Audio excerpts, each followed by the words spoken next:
Welcome to this presentation from Develop for Results International on evaluating your strategy after it's been executed.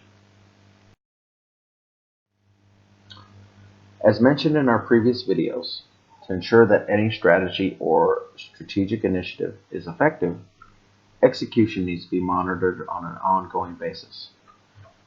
Strategic dashboards include detailed feedback.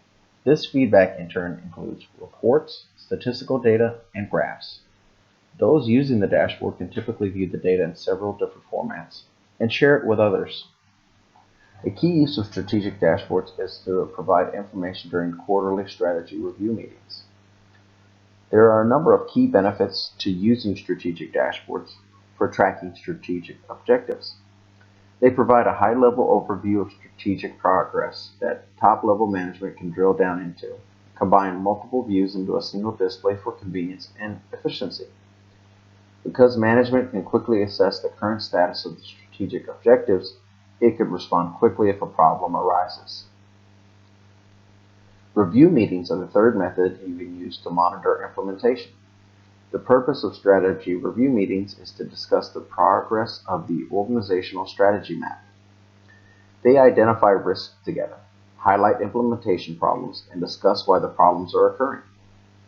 Finally, and most important, they decide what corrective actions need to be taken. Responsibility for the implementation of these actions is assigned to the appropriate people. Reviewing employee engagement during the monitoring process is a key metric. We recommend engagement measures such as surveys, interviews, and focus groups that are tailored to the organizational strategy. The results will help to take necessary action. Engaged employees help to implement strategic objectives more effectively than non-engaged employees. This also should be done on an ongoing basis, at a minimum biannually, using methods that suit your particular organization.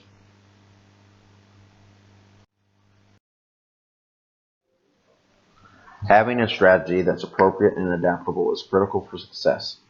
However, a strategy is useless if it can't be evaluated against results. Here we present 4 steps to evaluating organizational strategy. First, analyze management reports and identify actions that need to be taken. Management needs to ask if the strategy is working as reflected in the KPIs, and if it isn't working, it needs to ask why.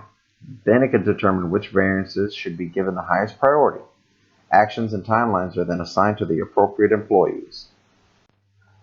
The second step in the evaluation process is to assess priorities for dealing with these variances. Root causes of variance can include vision, the strategy map, achievement targets, or the program. In modern business operations, there are often complex interplays between human resources and technology or other resources. It can be difficult to determine if the variance was caused by behavior or processes or both. Therefore, there should be systems in place that highlight a variance as soon as it occurs.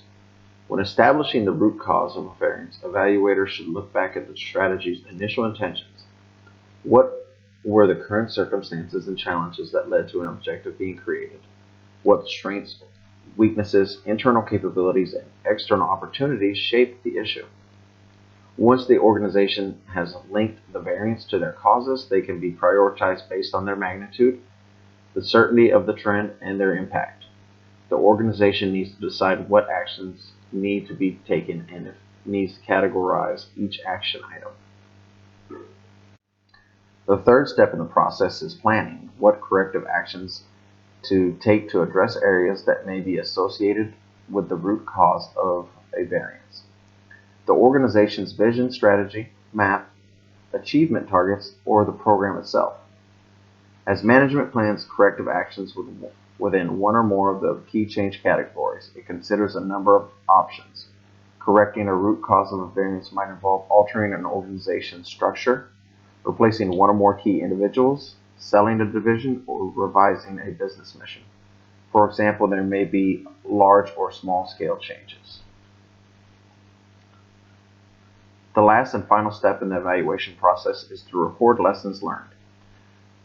Organizations should use this process as an opportunity to continually learn more about their own strategic planning processes. The lessons learned from successes and failures in planning should be documented and and circulated to all involved. Please keep in mind a strategy can fail for a number of reasons. It may be appropriate but have insufficient resources devoted to it, and therefore cannot be executed correctly. The environment may change, affecting the relevance of a strategy as the people's attention shift to other areas. The initial issue or problem that the strategy is based on may have changed. And of course, more commonly than we would like, there are often too many strategic objectives to be met. As manager or business leader, you should always be prepared to replace strategies that are shown to be ineffective by more appropriate plans of action.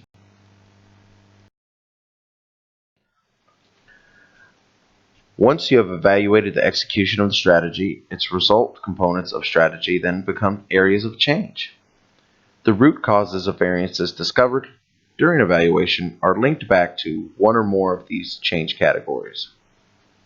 Interaction and collaboration between various departments is improved as awareness increases. Circumstances change and reassessing the strategy becomes a time for creativity and thinking outside the box. Even for strategies that are working well, continuous evaluation of implementation will lead to reassessment and revision to ensure that they continue to remain effective. Here we prescribe 4 steps through which the name changes can be identified. Very straightforward. However, it's important to recognize that an organization might have good strategic values, plus the commitment of various departments. But if departments aren't tightly integrated, it makes it harder for the strategy to succeed. A key part of ensuring buy-in for the altered strategy is realigning the culture with the new plan. Often employees understand and are inspired by an organization's vision, but they need to be empowered to ensure it's executed effectively. Communication can be through informal meetings, large-scale conferences, or newsletters, whichever best fit the organizational needs. Employees should be regularly made aware of the connection between their efforts and the results being achieved. The new vision and strategic objectives should be inspiring and encourage buy-in from as many employees as possible. Once employees understand the need for change and see the results, the new strategy becomes instilled.